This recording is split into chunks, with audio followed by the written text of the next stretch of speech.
taj neko sam ja. I izvinio sam se putem telefona, mogu i ovako javno da mu se izvinim, jer smatram da imam još toliko obraza. Ali ne mogu, na primjer, Miši da se izvinim, jer 50 puta mu tražim spisak članova kluba, on mi ne dostavi nijedan. I ko je tu onda, šta ja mogu da pomislim? Da se nešto muva. Nisam ja rekao da Srećko nešto muva, nego da su sumnjive okolnosti.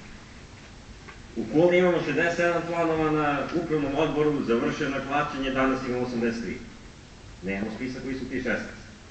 Znači, to su neke stvari koje su normalne da se rade i da se dostavlja neki spisak, da se već predsjednika krivimo iza toga. Može samo da predsjednik bude kriv, a sekretar koji ima desna ruka da ne bude kriv.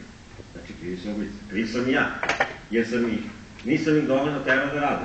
Ako treba 5 puta da tražim nešto, a ne dostavim nešto, ću tražim 10 puta.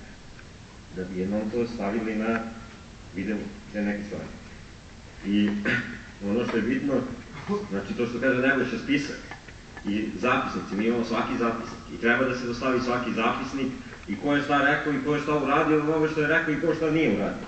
Onda svi lepo da snose kolektivnu odgovornost, eto toliko.